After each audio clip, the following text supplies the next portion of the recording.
कंवर ग्रेवाल का एक गाना है। कंवर ग्रेवाल एक पंजाबी सिंगर है जिनका गाना है जिथे चलेगा चलूंगी नाल तेरे नी टिकटा दो ले लें। मैं इस गाने का संदर्भ आज की बातचीत के लिए क्यों दे रहा हूं, क्योंकि इस गाने का मतलब है कि जहां भी तू चलेगा मैं तेरे साथ चलूंगी, बस टिकटें दो ले लेना। कुछ ऐसा ही आजकल पंजाब में हरचरण भुल्लर की गिरफ्तारी के बाद जैसे ही सीबीआई आई, सीबीआई के पीछे पीछे अब ईडी की एंट्री, इन्फोर्समेंट डायरेक्टरेट की एंट्री पंजाब में कुछ घंटे बाद होने वाली है। दरअसल मसला बहुत पेचीदा है। मसला पंजाब में करप्शन के एक बड़े जंजाल का है और इस बड़े जंजाल में मछलियां कौन कौन सी हैं जो अब फंस चुकी हैं, और जब अब मछुआरा जाल खींचेगा तो वो बाहर आएंगी और तड़फेंगी, क्योंकि पानी तो मिलेगा नहीं, तो तड़फेंगी। और अब ऐसे में कितनी मच्छियां मरती हैं, कितनों का फिश फ्राई बनता है, कितनों का फिश टिक्का बनता है, ये आने वाले दिनों में पंजाब में सियासी तौर पे भी देखने को मिलेगा। नमस्कार, सत श्री अकाल, मैं हूं नवनीत सिंह वधवा। आज एक बार फिर से बात करेंगे जो पिछले दिनों मैंने आपसे बात की थी कि कैसे सीबीआई को खुली छूट पंजाब में मिल चुकी है। आज हम बात करेंगे कि सीबीआई के साथ साथ अब कैसे ईडी भी पंजाब में एंट्री मारने वाली है, और वो भी कुछ दिनों में नहीं, कुछ घंटों में। आज सोमवार है, ये मैं वीडियो रिकॉर्ड कर रहा हूं, आज ही इसको अपलोड करेंगे। और जो मेरे सोर्सेज जानकारी दे रहे हैं कि कल दोपहर में दिल्ली से ईडी के कुछ दफ्तर चंडीगढ़ पहुंच रहे हैं।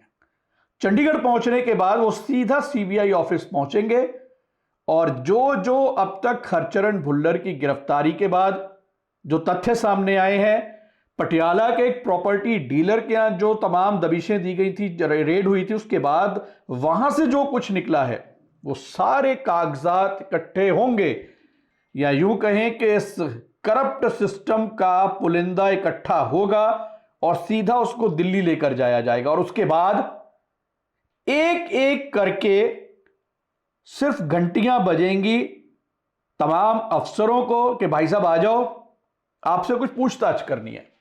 यह होगा और इसका असर सीधे तौर पर पंजाब की सरकार पर पड़ेगा, चाहे वो प्रशासनिक कार्यों में हो, चाहे वो सरकार के कामकाज में हो। और यह जांच सिर्फ आईएएस ऑफिसर तक सीमित नहीं रहेगी, यह जांच इससे भी आगे बढ़ेगी, बढ़नी चाहिए, और बहुत कुछ निकलेगा भी।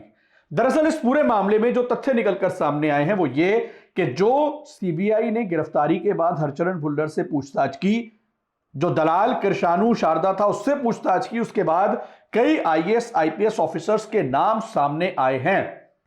और इतना ही नहीं, कृषाणु की चैट, मैं आज इस प्लेटफॉर्म पर यह बड़ा खुलासा कर रहा हूं कि कृषाणु की चैट में सिर्फ पैसों का लेन देन नहीं है, गोल्ड कॉइन्स, गिन्नियों तक के लेन देन की बातचीत है।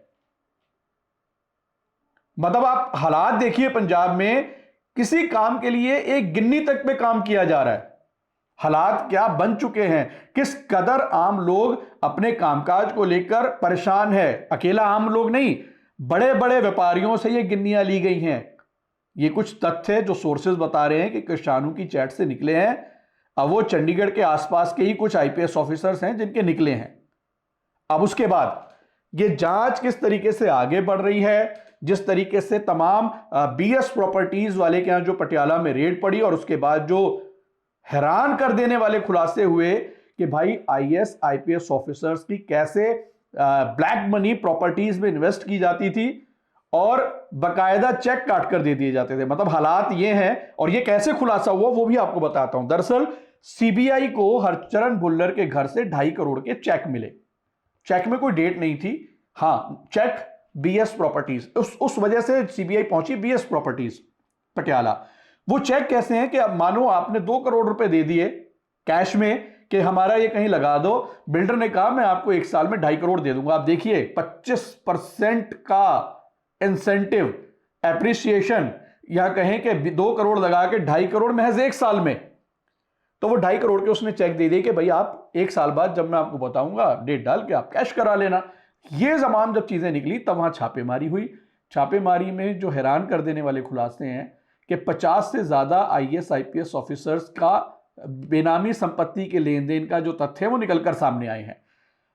हरचरण भुल्लर ने पूछताछ में खुद 14 अफसर्स का जिक्र किया है, 14 ऑफिसर्स का जिक्र किया है, 10 आईपीएस, 4 आईएएस ऑफिसर्स, जिसमें 10 में से आईपीएस 8 तो वो हैं जो फील्ड में पोस्टेड हैं, यानी कि जो कहीं एसएसपी हैं, कहीं आईजी हैं, कहीं कमिश्नर हैं, कुछ इस तरीके के ऑफिसर्स हैं।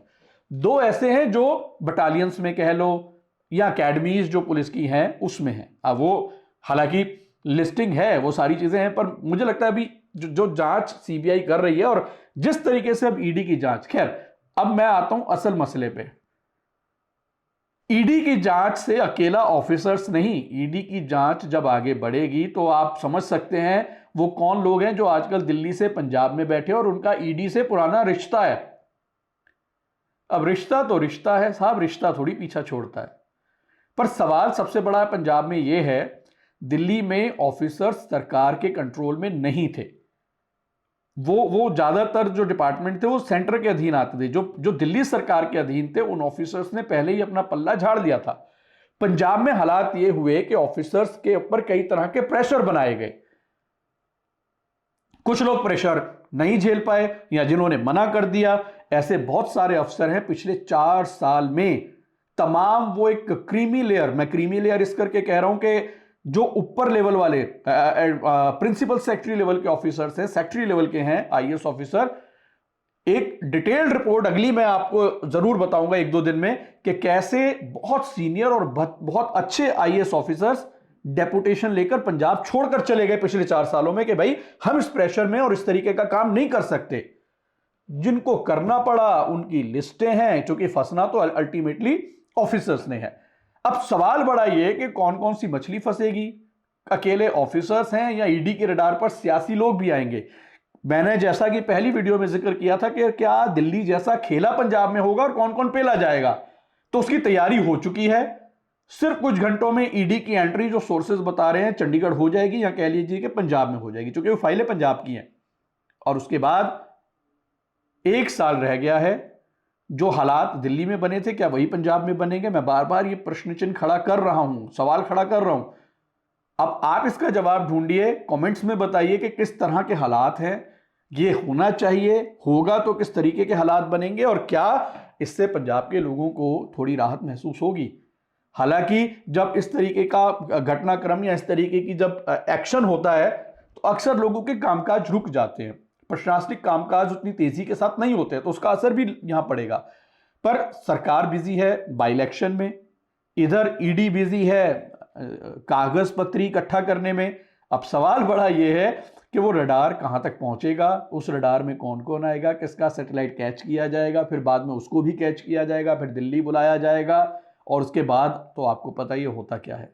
तो यानी कि पंजाब में बहुत कुछ होने वाला है, बड़ा होने वाला है और उस बड़े की शुरुआत अगले कुछ घंटों में होने वाली है, जिसके बाद मैं साफ तौर पर बहुत जिम्मेदारी के साथ ये कह रहा हूं कि कुछ अच्छा ही होगा, या अगर अच्छा होने की शुरुआत होगी तो वो लॉन्ग टर्म में पंजाब को बेनिफिट देता नजर आएगा। क्योंकि जिस तरह के हालात पंजाब में बने हैं, आम आदमी सरकारी दफ्तरों के चक्कर काटता है, व्यापारी दलालों के चक्कर काटता है, ऐसे में काम फिर भी नहीं होता, तो कहीं ना कहीं नीति और नीयत का फर्क आ जाता है। खैर, आखिरी में बस इतना बोलूंगा कि साहब जी दिल्ली से पंजाब पहुंचे, अब ईडी भी पहुंच गई है। अब ऐसे में आप समझ ही सकते हैं क्या होगा। एक डिटेल्ड रिपोर्ट जरूर लेके आऊंगा कि ऑफिसर्स क्यों गए।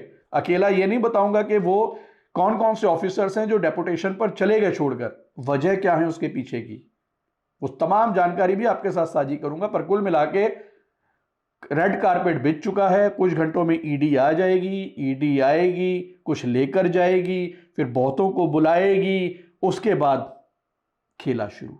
इजाजत दीजिए, नमस्कार।